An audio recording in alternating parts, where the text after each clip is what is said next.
friends, welcome back to my channel. If this is your first time here, hi, I'm Cassie. If it's not, thanks for always tuning into my videos. Today we have an unhaul because I got a new bookshelf, which is why this looks a little bit different. Not a lot different, but a little different. And me being me was like, this is a perfect time to unhaul books. Like, I'm making more room for books, but let's make even more room for books. So we're doing a huge unhaul. Let's get right into it because it's kind of a big one. First chunker to go is the Tide Child trilogy by R.J. Barker. I feel like I don't need to explain why I'm getting rid of this. It was my backlist book club pick and I absolutely hated this series and I need it to be yeeted out of the house as fast as possible. I don't understand the love for this book, for this series. Me and my book club, we all just felt like it was not good. I'm normally very, subjective with this, but I don't know if I just missed something the entire series because this just did not live up to expectations and the hype and the love it gets in any way, in any format. There were so many flaws to this for me, and it just did not work for me. And the annoying part about getting rid of it is that this is tabbed, and now I have to take all those tabs. The next series to go is the Blackhawks by David Wragg. I thought I was soft DNFing these, but the more I looked at them, the more I had no want to pick them up again. I just did not connect with this series. I bought it because Jade from JD Ray Reads absolutely adored these, especially the first book. Like, when she finished the first book, I went and purchased the series right away because normally we have pretty similar taste. Sadly, we did not agree on this one. I just felt like the characters fell flat. I felt like I was not interested in any of the plot. The only thing that, this book has going for it is its humor.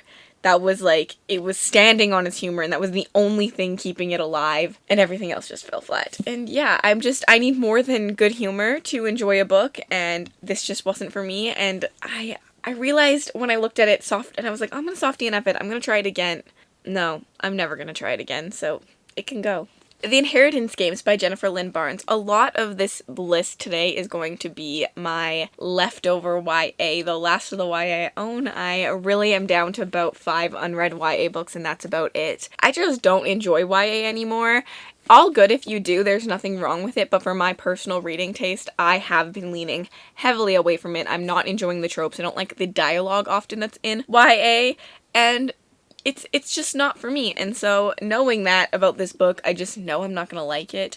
The even description of it, it's not my typical fantasy. I don't really know why I bought this. I need to stop buying books because of hype, and I'm gonna get rid of this one. Obedience. I have nothing to say about this one because actually my sister bought it and then it somehow got stuck at my house, and when I asked her if she wanted it back, she said no. So I said, okay, I'm unhauling it. I don't even know what this is about, so it's going.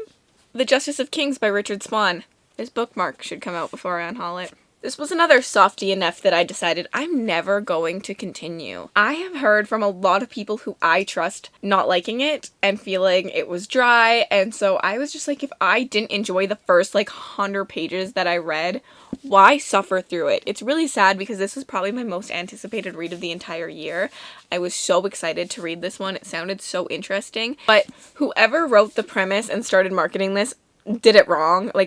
I was expecting to follow our Justice, our main character. You follow a woman who is telling his story, and that's not a problem. I would have enjoyed that maybe if it had been marketed that way, but the way it was marketed, I was expecting a whole different story, which had me way more hyped about it, and then it just didn't live up to that because it wasn't that story. So it's not about having different expectations. It was literally about a false synopsis, a incorrect telling of what was going to be in this book.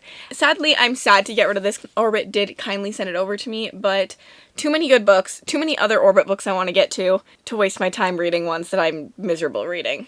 Then we have the Final Book Support Group by Grady Hendrix, another soft DNF. I soft DNF'd this in September, and I still haven't gotten back to it, so I finally said, bye, adios, you gotta go.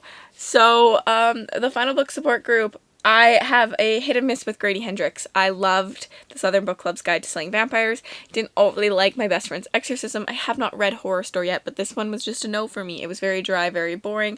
Grady Hendrix has the coolest concepts, so I'm probably going to continue to buy his books, but I feel like in actual written form, they're hit and miss, and I'm not sure I will enjoy them. But I tried. I really did try. I found our main character annoying, and I didn't really care about the nostalgia. This is a lot of nostalgia in this book, and honestly a lot of it went over my head, so I'm just gonna put it away. The Ones We're Meant to Find by Joan He, another YA. I need to stop buying new releases. Something I have realized is Looking at my shelf, I don't have a lot of books that I've bought as a new release that I absolutely adored and loved. Most of the time I'm buying new releases just because of the hype, and so I buy them. I prefer to spend my time, like, I prefer to have a more vetted book. I prefer to, like, sit on a book for longer. So if I own a hardback, typically it's because I bought it brand new. It was a new release right when I bought it. It wasn't out in paperback yet. I need to learn to wait for the paperbacks, which I like way more, and have thought on that book for a long time before buying it, because this book got me. The hype around it being released really got me. Since then, I have realized this is not a book I'm gonna like. I do like a dystopian, so I think that's also what got me. But when I read the premise, I'm like, why did you buy this? Like, it's gonna be not as dark, not as gripping as I want it to be, I think. But yeah, pretty much needs to go. Another hardback, so you kind of know the deal with this one. Again, the hype around release got me. I also believe Ro read it and really loved it, and that convinced me to pick it up. But the more I know my reading taste, the more I can just agree that this isn't the book for me. I've kept it around for a while. I bought it a while ago, but I am more of a political, hard magic system, epic fantasy. Love that this book has sapphic representation, but here's the thing, I don't actually want romance at all. If I could throw romance away from every single book for fantasy, that would be for me. I prefer my characters to be single and alone and sad. I definitely prefer a queer relationship to a cis relationship in a fantasy because I like to see that representation, but if I'm being truthful, I just want no relationship. And I think that this is going to be way too romance heavy for my personal liking and my personal taste. Another hardback. Honestly, the dark academia vibes got me on this one, and I want to like dark academia, but I'm not that person. I realized I'm not that person. I don't think this is going to be epic enough for me. It's going to be more like a witch story. Like, there's a very big difference to, like, whimsical witch stories to me than, like, my high epic political fantasy intrigue, and I think that's gonna be on the witchier side, and just not for me. Literally just not for me. It's gonna go. Graceling by Kristen Kishore. A couple of you might come for me on this one. This one does sound interesting in some ways. I know a lot of people who love it that think I might like it. Something about them being companion novels just really doesn't sit well with me. Not that it doesn't sit well with me, it's just not something I enjoy. I prefer a series, like a long series, following the same characters, like point A to point B to point C to point D to point E, blah, blah, blah, blah, and so on. This one we're following companions, and also, again, YA, and I just know that this is going to sit on my shelf for another 3 years, and I'm going to be picking up the high adult fantasies over this. So why keep it on my shelf? Like, I just know it's just going to get pushed farther and farther down the TBR list. The Wolf and the Whale by Jordana Max Brodsky. This was one I bought when I was looking for adult polar fantasies, and that is what it is. But I also have since then read The Wolf and the Woodsman, and I've read The Bear and the Nightingale, and this gives me similar vibes about, like, atmosphere and beautiful writing and that vibe. And that's just not me. I hated both of those books. And so I just think that I should get rid of this before I read it, either DNF it or give it 2 stars. Like, again, it's just going to sit on my shelf. I have since acquired way more adult polar fantasies that I would prefer to read over this one. This Savage Song by Victoria Schwab. Sorry, Schwab fans everywhere. YA. I just have no interest in reading this. I cannot tell you other than that. I just have no interest. And technically I have read a little bit because I have a dog-eared page. I'm not ready for this. Crescent City by Sarah J. Maas. I started this. I hated it. I got about 100 pages in and I hated this book. I hated it so much. I was planning on suffering through it, but then I had the Smut Den readathon and I put it down for 4 days, and after 4 days I was like, there's no way I'm picking this back up. No way. So I decided to DNF it, and I'm unhauling it, and since that I have gone and watched Becca from Becca in the Books, her spoiler vlogs for book 1 and 2, and a bunch of her, like, guessing books, and I personally think I made the right decision. From what she says, I don't think it's a book that I'm going to enjoy. It's just truly not for me, and also something Sarah J. Maas does I just don't really like, and so it's leaving. This is leaving. Sorry, because Rye got it for me and I feel bad about that, but, like, I think Rye would also agree, because we've talked about it. It's better to have books that you love on your shelf than books that you don't love, so I need to make room for some more books that I can enjoy and cherish. Oh no, the Sarah J. Maas stands are gonna come for me. The next thing I'm getting rid of, the Throne of Glass series. I'm sorry, I'm missing one somewhere, but it will be unhauled. We're just gonna hold up Air of Fire because it's actually the one I'm on and haven't read yet. This is on my These Books Will Self-Destruct in 12 months, and essentially if I didn't continue with one book, the whole series was gonna be self-destructed. I'm self-destructing it earlier, 6 months too early. But there is something that Sarah J. Maas does that I just really don't like, and it has turned me off from reading any of her books, and that is her own author. It's not a problematic thing, it is just something she did in her writing that is a spoiler, so that I can't say, so I don't enjoy it. I don't want to read it now. She's lost me. And truthfully, it's a YA series that I didn't think I was going to love anyways, but was reading it, almost have read all of Maas's books, and to like be in the know, and the hype always gets me, and I'm always jealous that I don't know more about Throne of Glass. So this is literally being unhauled, and sorry to everyone who wants me to read it. I can't do it. I literally can't do it. I have no interest in continuing. Like, no interest. So why am I letting this gigantic stack that's not even all of it, because I don't even take up my shelf? Like, why? When I could unhaul it, and look at all the room I just made for myself. Another beloved series. I am just gonna cause some disruptions today. Leigh Bardugo's books. I don't know where Crooked Kingdom is currently. It will be going to, but I have somehow lost it. But I am unhauling Six of Crows and Crooked Kingdom. I enjoyed this duology actually quite a bit. It's one of my favorite YA duologies or series, but I just have no reason for it to sit on my shelves. It's not something, I mean, I don't reread in general, but it's not something I have, like, attached memories to or, like, think of as an absolute favorite. It's just a book that I enjoyed. And, yeah, I've already gotten rid of the first series because I did not like the first series. Then we have King of Scars, which was also on my These Books Will Self-Destruct, and I'm destructing it early. I was so excited to read this because Nikolai was my favorite character in the original trilogy. But something about this I just really didn't enjoy. I do know a bit of a spoiler from the end of this book, but that's not why I am unhauling it. But I think at this point in time, I would just rather watch the show than read the books. I actually really liked the show adaptation and think it did it well. And with my lack of interest in reading this now and myself growing out of YA so much that I don't think I'll enjoy this, and they can leave. I'll just watch the show. The Blade of Faith by David Douglas. There's nothing wrong with this book. The literal only reason I am unhauling it is because I actually have a finished copy, and this was an ARC kindly sent to me by Orbit. So I'm keeping my finished copy and getting rid of this one. We have Foundryside by Robert Jackson Bennett. This is another one that I actually really enjoyed, and I do plan on continuing the series, but I just realized I'm never gonna buy the books. I don't physically need to own them.